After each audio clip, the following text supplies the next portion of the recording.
그 보현 행원품이 속해 있는 화엄경은 8만 대장경 가운데에서도 가장 방대하기로 유명한데요. 화엄경은 대략 어떻게 구성되어 있고 거기에서 보현 행원품이 차지하는 위상은 어떤 겁니까? 화엄경은 크게 이제 이거는 크게 보면 두 가지로 구성되어 있다고 볼 수 있어요. 하나는 이 이제 세상이 어떻게 구성되어 있느냐 하는 부분이 있고, 그다음 두 번째는 이 세상에 그러면은 구성된 세계에 사는 중생들의 모습은 또 사는 원리는 어떤가 하는 그런 두 부분이 있습니다. 그래서 이제 일종의 첫 번째 부분은 이제 하드웨어죠. 컴퓨터로 치면은. 두 번째는 소프트웨어라 볼 수 있는데, 옛날부터 이제 화엄 교가들, 화엄경 공부하시는 분들은 그 첫 번째 세계를 노사나부리 세계 또는 비로법계라 불렀어요.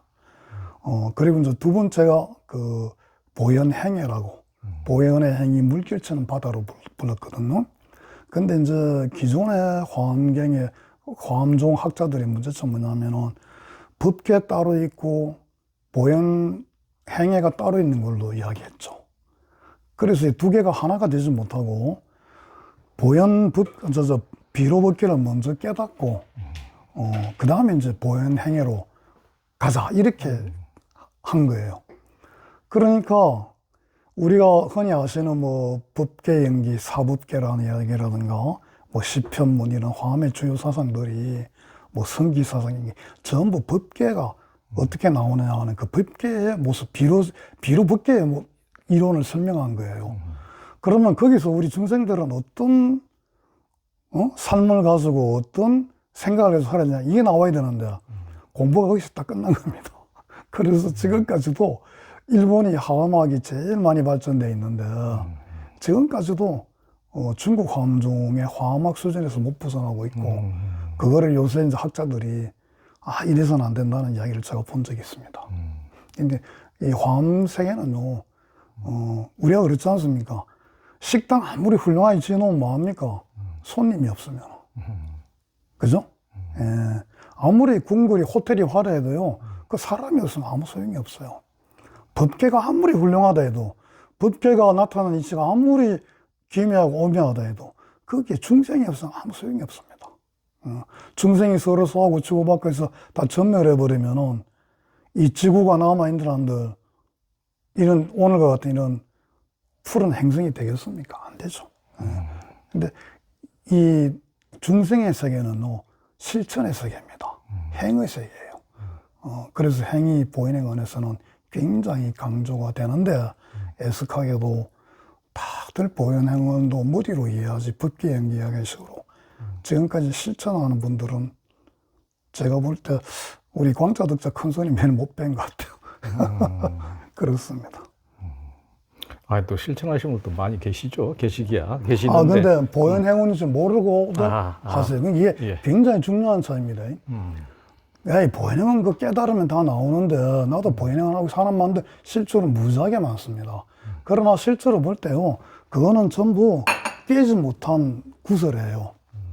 왜 화엄경에서 보현행원이 나왔냐 그러면요, 보현행원을 안 나와도 우리는 다 보현의 마음으로 살고 있습니다. 화엄경이 안 나와도요, 이 세상의 모습은 바로 화엄법계입니다. 그러나 왜 굳이 불교 경전에 다 좋은 경전 많지 않습니까? 그죠? 그런 경전이 있는데 화엄경을 만들었냐 하면은 다 이유가 있죠. 화엄경이라고 하는 하나의 가르침을 통해서 모든 불교의 경전과 세상의 가르침을 하나로 묶은 거예요. 보현행원도 다 그렇습니다. 그래서 보현행원이라는 이름 하에 모든 수행과 공덕을 다 묶어놓은 거예요. 이게 무슨 차이가 있냐 그러면은, 묶어놓은 걸 알면은 그 자리에서 출발이 가능합니다. 그런데 그냥 흐트러져 놓으면요, 자기가 주운 구설이 전부인 줄 알아요. 그래서 그 이상의 발전이 없게 되고, 또 전달도 종합적인 자리에서, 궁극적인 자리에서 설명을 못해요. 그런 큰 차이가 있어요. 제가 보현행원 하면서 만났던 여러 가지 그 난관이 몇 개 있는데, 나 이미 보현행원 하고 있어 이러는 분들 때문에 제가 참 마음고생 많이 했습니다. 내가 감히 좀 이제는 더 나는데, 저는 보현행원 한다는 걸 뭐 내세우거나 자랑하기 위해서 해라. 여러분이 보현행을 한다고 생각하는 그 보현행원이 화엄경에서 말하는 보현행원에서 말하는 보현행원이 아니라는 걸 좀 알았으면 좋겠어요. 정말 보현행원을 알게 되면요, 이 세간 출세간 모든 부분에 안목이 확 트입니다. 그래서 이건 조금 선생님께서도 한번 다시 한번 조금 생각해 주셨으면 좋겠어요. 그러니까 이제 화엄경 사람들이 화엄경을 직접 보는 것이 아니고 중국 화엄경 교학만 공부를 해서 화엄의 실천이 없다고 이제. 예, 맞습니다. 그런 점이 맞습니다. 이것도 제가 한참 뒤에 알은 건데요. 그거는 제가 그거 사실 저게 완전하게 증거로 알게 된 게면 우리 화엄 공부하시는 그 스님 중에 도읍 스님 계시거든요. 도법 스님이요? 도읍. 아, 도읍 스님? 예. 도읍 스님은 저쪽에 실상사 계시는 분이고, 도첩 스님은 이제 일본에서 화엄학을 공부하시고, 우리나라 해주 스님과 더불어 그 화엄의 그냥 지주 중에 한 분이시죠. 예. 그 도읍 스님이 그 화엄경 논문 하나 쓰시면서 그렇게 적어 놓으셨더라고요. 그 당신이 일본에 이제 그 교환 교수로 2년간 가게 쉬게 됐는데 뭘 연구할까 그러다가 이게 화엄경 한번 다 읽어봐야 되겠다. 그러면서 고백을 하시더라고요. 화엄경을 하면서도 화엄 공부를 하면서도 사실 화엄경 공부를 화엄경은 안 읽는다. 이번에 신교탁 교수 아시죠? 그 신덕 교수님도 그 보현행원품 진간의 그 책을 내시는 서문에 글을 적어 놓으셨어요. 화엄경을 잘 안 읽는다. 실제로 읽는 사람 별로 없다. 실제로 그 화엄경의 그 한글 화엄경 자체도 읽기 힘듭니다. 그 운호선님께서 참 번역을 정말 수고를 많이 하셨는데 번역 자체가 굉장히 오류가 많아요. 그래서 그리고 매끄럽지 못한 데가 많고, 그래서 화엄경을 보려면 반드시 그 한문 원문을 봐야 됩니다. 근데 제가 알기로 아마 화엄 원문 보시는 분들이 별로 안 계실 겁니다. 그 화엄경 원문은 보실 거예요. 이제 많이들 보실 텐데, 특히 이제 타너 근스님이 현토를 다셔가지고 또 우리 무비 스님께서 큰 작업을 하셔가지고 저기 80암 다 일일이 그 작업을 해 놓으셨거든요. 그래서 저도 이제 무비 스님 그 한문으로 해 놓으신 거를 봤는데, 막 그냥 진짜 무비 스님이 그러지 않습니까? 우리 배울 때면 이거 완전 그냥 식은 죽먹기라고. 정말 식은 죽먹기입니다. 예, 그럼에도 원문으로 된 환경을 보시는 분들이 별로 안 계실 겁니다. 이거는 엄연한 팩트입니다. 제가 누구를 험하거나 이런 차원이 아니고. 이런 거는 저희들이 조금 공부하는데 반성을 해야 돼요. 예. 한글 환경만 가지고도 안 됩니다. 예. 지금 화엄경 보현 행원품 강의 이 책을 이제 월강 불광지와 불광출판사 잠실 불광사 창건주인 광덕 스님께 바친다고 예. 처음에 써놓으셨던데, 그러면서 이 광덕 스님의 보현 행원품 해석을 많이 실었던데요. 예. 광덕 스님과는 그때 예, 장충이 예. 화장사. 예. 화장사에서 73년도에 뵌 이후에는 그런 인연을 안 가지셨습니까? 그냥 잠깐 스친 뵌 적은 있어도, 이제 많은 분들이 오해하시는 것 중에 하나가 제가 큰 스님 유발 상자인 줄 알아요. 근데 저는 큰 스님한테 배운 적이 없어요. 그리고 큰 스님 제자가 아닙니다. 저 혼자만 큰 스님 애타게 그냥 그리워할 뿐이지, 큰 스님 아마 저 같은 사람이 있는 줄 모르시고 떠나셨을 겁니다. 그러니까, 근데 이제 제가 큰 스님 아니었으면은 이 보현행원 공부를 이렇게 지속을 못 했을 거예요. 그게 이제 제가 보현행원은 이제 94년부터 공부를 하기 시작했다 그러지 않습니까? 그러니까 한 3년 하니까, 와, 제가 그래도 명색이 보현행원 했지만은 보현행원만 한 건 아니거든요. 저도 보현행원을 하면서 뭐 금강경도 정말 엄청나게 읽고 참선도 엄청나게 하고 연불도 엄청나게 하고 그렇게 했어요. 근데 이제 저한테 거의 보현행원이 이제 닿았으니까 보현행원을 버리지 않고 보현행원을 함께 한 거죠. 근데 3년을 전에 보니까, 그때는 이제 물론 유의법에 지금 생각하면 행원인데, 와, 이거 보통 가르침이 아니더란 말입니다. 그래가지고 이제, 야, 근데 너무나 내가 모르는 게 많아서 이거를 좀 배워봐야 되겠다 하고 주위를 찾아봤더니 보현행원을 말씀하시는 분이 아무도 안 계세요. 우리 그 선생님 한번 생각해 보십시오.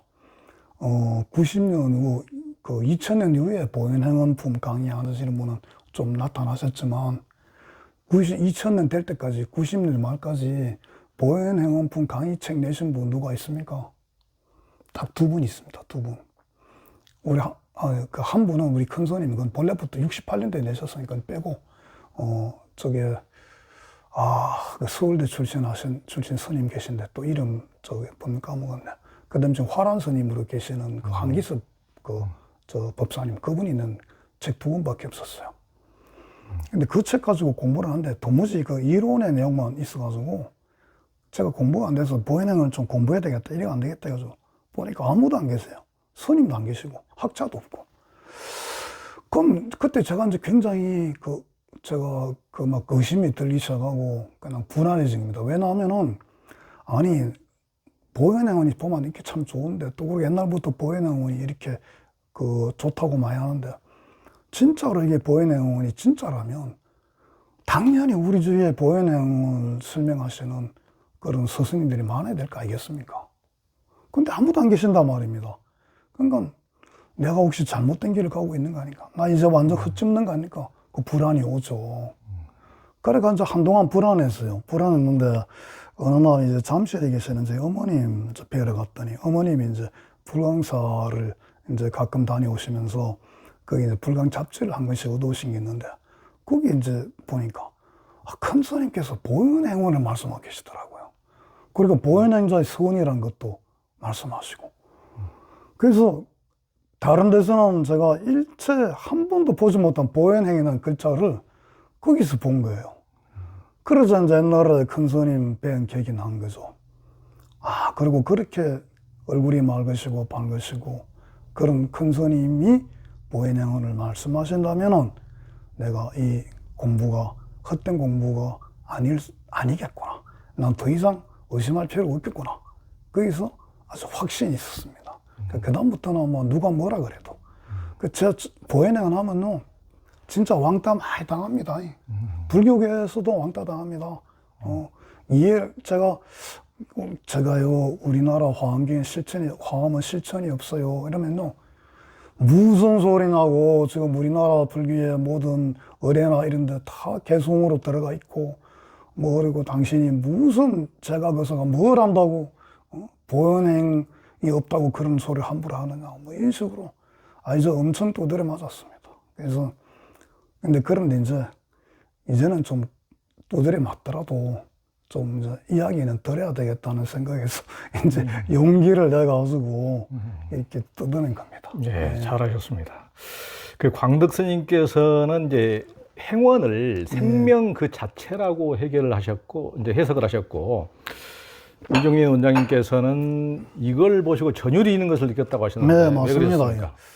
그러니까 저는 이제 3년 동안 보현행을 할 때 이제 보현행원이 좋은 건 알았지만은 생명의 자리에서 보는 건 전혀 제가 생각을 못 했어요. 이제 그래서 그때 큰 스님 이제 보현행원 하시는 거 보고 불광사에 이제 책도 구해보고 큰 스님 본문 읽기 시작했죠. 그랬더니, 보현행자의 서원을 이제 있다 그래서 봤더니 그 끝이 그렇게 끝나거든요. 보현행원은 내 생명의 노래, 생명의 율동, 생명의 환희, 생명의 미덕, 생명의 율동, 생명의 세계. 이런 식으로 말씀하셨더라고요. 그리고 이제 큰 스님이 잘 쓰시는 반야 활구 중에 내 생명 부처님 무량공덕 생명이라는 그 반야 활구가 있어요. 그것도 큰 스님 툭 하면 내 생명 부처님 무량공덕 생명 이렇게 이야기하시는 거면 제가 아주 귀에 못이 박혀들 그 말을 보니까 그런 말씀 쓰는 우리 그 스승님들 혹시 보신 적 있습니까? 없을 겁니다. 우리가 기독교고 불교고 간에 뛰어난 스승님들 중에 생명의 자리에서 법문이나 강론을 풀어가시는 분들이 참 드뭅니다. 보면은 이제 대행 큰 스님, 또 우리 행원 큰 스님 이런 분 정도는 생명 이야기를 많이 하세요. 근데 우리 큰 스님처럼 그렇게 생명의 자리를 말씀하시는 분이 없거든요. 근데 그 듣기 싫어 죽겠더라고요. 보현행은 그냥 보현행인데 뭐가 이게 생명의 노래냐. 근데 이제 나중에서 왜 큰 스님이 그렇게 생명을 부르셨는지 아까 말했지 않습니까? 우주는 생명의 자리거든요. 화엄은 생명의 세계입니다. 선도 생명의 세계입니다. 그래서 생명이 살아있어요. 그래서 선에 보면은 임재선의 특징이 뭡니까? 활발발지 아닙니까? 시퍼렇게 살아있는 겁니다. 예. 그 선이 살아있지 않으면 그거는 선이 아니거든요. 화엄도 살아있어요. 그거를 이제 화엄경에서는 선에서는 활발발지라 이야기하는데 화엄경에서는 환희용약이라는 단어로 대체합니다. 그래서 그 화엄경은요, 막 환희가 넘쳐나요. 특히 입법개품 같은 거 보면 선제가 스승님 만나러 할 때 막 기쁨이 넘칩니다. 예. 그게 글을 읽는 저희들도 막 느껴져요. 그런데 거기서 이제 큰 스님 놀랬던 대목이 바르고, 그 다음 또 하나 저기 놀랬던 대목이 행원의 그 특징을 설명하는 대목에서 큰 스님이 이런 식으로 이야기하시더라고요. 내 생명 자체가 사랑 덩어리다, 사랑이다.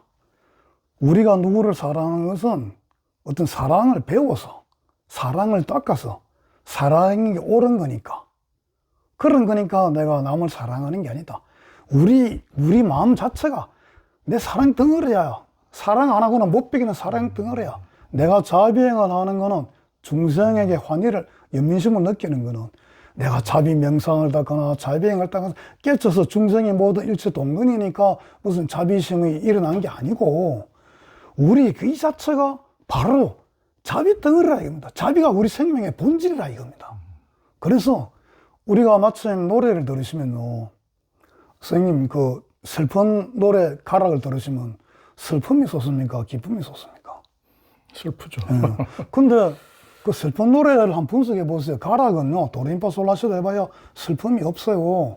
근데 가락이 슬프게 만들어지면은 분위기가 그러면 내가 뭐 슬픔을 이루겠다는 생각이 슬픔이 나는 게 아니죠. 그냥 슬픈 생각이 듭니다. 막 그냥 요란한 노래, 막 기쁜 노래, 힘찬 노래 들으면 우리도 가장 어깨가 들썩이죠. 그죠? 그거 내가 저 노래 들었으니까 내가 기쁨을 좀 창조해야 되겠다. 그런 거 아니잖아요. 우리가 본래가 슬픔도 있고 기쁨도 있고 희망도 있고 그러기 때문에 희망의 말을 들으면 희망이 솟는 거고, 중생의 아픔을 보면 내 무한한 무량 생명이 그 중생의 아픔을 못 보아 넘기가는 거예요. 큰 스님이 그걸 말씀하셨다는 거를 한참 후에 알았죠. 전율만 처음에 이랬지 무슨 이런 말씀이 있노 싶었지, 그 뜻이 그런 거는 몰랐죠. 그 보현을 하면서 제가 보현의 바다에 뛰어들어 보니까 아, 큰 스님의 이 구절이 그래서 하신 거구나. 근데 참 어찌 생각하면 큰 스님도 참 답답하시겠다는 생각도 들어요. 왜냐하면 큰 스님 그 말씀을 이해하실 분이 과연 몇 분이나 계시겠나 하는 생각이 들거든요. 예, 그렇습니다. 그래서 지금도 전율이네요. 제가 이야기를 드리면서도. 우리 자체가 깨달음 덩어리기 때문에 깨달음 행이 안 나올 수가 없는 거예요. 그게 선이잖아요. 네가 청정 본선을 봤으면은 너 무한한 너의 생명이 현실로 뿜어나지 않을 수가 없는 거 아닙니까? 그래서 언화 대오, 언화 변호를 하게 되면은 스승을 통해서 그렇게 그 본성의 자리를 보든 화두를 깨쳐서 보든 그 즉시 본성의 자리는 무한 가능성, 무한 축복, 무한 은혜로 가득 찬 자리거든. 예. 그래서 선은 깨치면 바로 나오는 겁니다. 그래서 이제 성철 큰 스님 같은 것도 왜 점수냐, 돈수지 그렇게 말씀하신 거예요. 본래 있는 자리가 나오는 거거든요. 그런데 이제 그 본래 있는 자리를 꺼내는 거는 선에서는 견성을 통해서 꺼내지만은 보현행원을 통해서는 견성을 못해도 보현행원을 통해서 우리가 전 무량한 무진장한 그 생명의 무진장한 보배들을 다 끄집어내는 거죠. 그래서 이제 요런 게 또 보현행원하고 선하고의 차이입니다. 요 선에는 은하 대우를 해야 돼요. 또 화두를 깨쳐야만 청정 본성의 자리가 드디어 깨져서 나옵니다. 그런데 못 깨면은요, 하나도 안 나와요. 그래서 참선하시는 분은요, 뭐 아니면 돕니다. 로또 아니면 꽝이에요. 중간이 없어요. 그래서 그 참선하시는 그런 분들 많이 만나 보셨을 겁니다. 화두선에서 도저히 공부에 진척이 없어가지고 초기 불교를 가시는 분들, 초기 불교는 분석을 통해서 갑니다. 대승불교하고 소승불교의 차이가 그런 거예요. 소승불교는 분석과 해처를 통해서 진리의 세계를 접근해요. 그래서요, 서양적인 사고에는 분석과 그 해처가 굉장히 맞습니다. 과학이라는 게 뭡니까? 과학은요, 그 분석하고 자꾸 뭐든지 간에 그분들은 그러잖아요. 돌멩이 하나가 있으면 그걸 부수고 녹여요. 그렇게 해서 그 성분을 미세입자까지 쪼개가지고 분석해서 보는 거거든요. 근데 이제 동양 대승 그 중국이나 이런 우리나라 하는 세계는 직관이죠. 관조를 합니다. 분석을 안 합니다. 그렇기 때문에 분석하는 거는 꽝은 없어요. 왜냐면 내가 분석하는 만큼 보게 되거든요. 그래서 지금 과학도 커크 단위 이상은 좀 분석을 못 하기 때문에 커크 이상은 안 보이는 거예요. 근데 커크까지는 갔기 때문에 물리학이 커크까지는 보는 과학이 된 거예요. 근데 이제, 불교의 깊은 진리는 커크 너머까지 직관하죠. 예. 그래서 보현행원의 차이도 그런 게 있어요. 그래서 이제 선은 직관을 통해서 깨쳐야 돼요. 오늘 못하면 안 하기 때문에 꽝이니까, 도도 아니면 꽝이니까 사람들이 많이 실망하는 거죠. 참선 30년 해도 얻어지는 게 없는 거예요. 우리 도법스님이 그런 말씀 많이 하시더군요. 그러니까 보현행원은 그런 거 없습니다. 거기도 소승 초기 불교처럼 좀 분석 해체가 있기 때문에 꽝은 없어요. 일가락 하나라도 보현행원 하면은 없습니다. 근데 이제 보현행원에 깊이 들어가면은 바로 꽝이에요. 다 없어. 그냥 로또입니다. 선하고 똑같아요. 직관이 터져요. 그래서 화엄은요, 이게 화엄이 돈오 돈수냐, 돈오 점수냐, 이제 화엄 중 사람뿐만 아니라, 다른 종파들 사람들도 교판 분석에서 말이 많거든요. 근데 화엄은요, 동교에다 속하는데, 돈오 돈수이면서도 돈오 점수고요. 또, 점오 점수입니다. 그러니까, 점오로 접근하면은 화엄경은 점오로 다가오게 되고요. 돈수로 접근하게 돈으로 접근하면 돈교예요. 그러니까 이런 아까도 말씀드렸다시피 돈교, 정교가 따로 있지 않아요. 근데 우리는 자꾸만 분별하기 때문에 그거를 이때까지 그렇게 속아서 살아온 거죠. 예. 우리 이종임 원장님께서도 그 생명의 자리를 보셨습니까? 그거는 제가 이제 그렇게 직접적으로 묻으면은 말씀하기가 쑥스럽죠. 예. 봤다는 사람은 본 게 없거든요, 사실. 예. 그러니까 그래서 환경에 제일 많이 나는 소리가 그런 겁니다. 닦는데 닦는 게 없어요. 자병을 해도 하는 게 없고. 그런데 이제 환경의 세계는 닦은 게 없는데 다 이루어집니다. 짓는 게 없는데 다 지어지는 그런 세계죠. 그러니까 우리가 보는 게 없는데도 이제 보이죠. 또 그래도 봐도 본 게 없어요, 사실. 그러니까 생명이라는 게 그런 겁니다. 또. 예. 그러니까 불가사의 우리로서는 우리의 머리로서는 헤아릴 수가 없는 거예요. 그리고 부처님도 그러지 않습니까? 우주 끝이 있느냐? 우리는 무리의 관점에서 물질의 우주가 끝이 있느냐는 세계로 접근하거든요. 그거는 중생이 부처님 같은 안목이 되면 모르지만은 안 그러면 부처님이 아무리 언어로 설명해도 언어라는 거는 이 조건 지어지는 겁니다. 이 본래 진리의 세계는 조건이 없어요. 무한한 겁니다. 형상도 없고. 그런데 이제 현상계는, 현상계로 이런 진리의 무한 세계가 나타나려고 그러면은 조건과 한계를 띠게 돼요. 그래서 우리가 원래는 무한 생명입니다. 죽지 않는 생명이에요. 무한 존재인데, 제가 이종인으로 태어나고 또 누가 누구로 태어나고 그 나무는 나무로 태어나니까 현상계의 모습으로 나오게 되니까 수명도 달라지고 모습도 달라지고 그 차별이 생기는 거예요. 한계가 오는 거죠. 그래서 이제 부처님이 열반하실 때 초기 불교는 부처님 열반하셨다 그러지만은 이제 대승에서는 부처님은 열반하신 적이 없어 그러잖아요. 무한 존재이기 때문에. 예. 그리고 또 중요한 거 하나가 보현행원의 참 큰 공덕 중에 하나가 해보면 우리가 본래 무량한 존재라는 걸 알게 돼요. 그 보현행원품에도 그 이야기가 나와 있습니다만은 우리는 그것이 보현행을 하면서 알게 되는 깨침의 경계, 정의 경계인 건 모르죠. 그걸 제가 책에서는 써놨는데 흔히 아미타불을 최고로 알거든요. 그래서 아미타불 연불이 최고니까 한번 아미타불 연불하라 그러는데 제가 그거는 조금 동의를 안 합니다. 왜냐하면 아미타불이 모든 부처님의 대명사인 거는 맞아요. 무량수 무량광이라는 뜻이거든요. 그러니까 수명이 무량하고 시간과 공간이 무량한 존재라는 뜻인데 우리 일반인들에게는 아미타불이 어떻게 알려져 있냐 그러면은 서방 극락정토 교주로 이렇게 알려져 있습니다. 그래서 우리가 나무아미타불 할 때 실제로 많은 분들이 극락왕생, 정토에 태어나라고 많이들 하시거든요. 그러면 벌써 조건과 한계에 갇혀요. 무량한 아미타불이 본래 가지고 있는 무량수 무량광의 뜻이 우리에게 다가왔질 않아요. 저는 그렇더라고요. 근데 보현행을 제가 이야기하면서 자꾸 얘기했죠. 무량광명, 우리는 무한존재라 그랬지 않습니까? 그 지금 말한 무량수 무량광, 이게 바로 아미타불의 뜻이에요. 그러니까 보현행을 하게 되면은 우리 이제 화엄경의 교수가 비로자나 부처님이라는 것도 그게 광명의 부처님이라는 뜻 아닙니까? 그죠?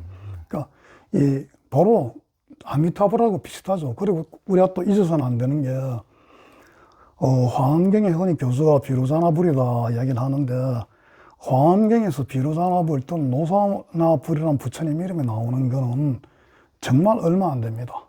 초반에 조금 나오고 중간에 그냥 잠깐 지나가고요. 화엄경의 부처님은 그냥 부처님입니다. 특별한 이름을 가진 부처님이 아니고 그냥 보통 명사예요. 예. 이게 이제 뭘 뜻하는 걸 알아야 돼요. 우리가 정투교 같은 것은 한사코 아미타불을 부르는데 화엄경은 아미타불을 안 부릅니다. 우리나라 같은 경우는 유일하게 또 화엄성중을 부르는 그런 연불법이 발달됐고요. 그래서 화엄경을 하시는 분들은 어떤 연불을 해도 상관이 없는 거예요. 그래서 우리 이제 광덕 큰 스님 같은 경우도 마하반나 바람일 연불을 하셨잖아요. 그러니까 이 화엄경의 자리에서 오면은 당연히 훌륭한 연불이 되는 거죠. 그러니까 우리가 이제 마음 밖에서 실체가 있다고 보면은 그걸 뭐 아미타불도 찾고 비로자나불도 찾고 노사나불도 찾겠지만은 모두 일심으로 회귀해서 이 생명자리를 그렇죠. 보고 밝히면은 이게 다 법신불이고 청정불이고 그렇죠, 맞습니다. 이게 이제 예, 다 예, 하나로 예, 맞습니다. 밝히는 것이죠. 바로 말씀하셨습니다. 네. 마음을 쉬는 휴심정에 오신 당신을 환영합니다. 두려움과 불안, 화, 우울, 외로움의 한 생각을 쉬어버리니 사랑과 기쁨이 가득합니다. 평화로운 생각과 언행으로 자신과 세상을 이롭고 밝게 만드시는 당신을 존경하고 축복하고 찬탄합니다.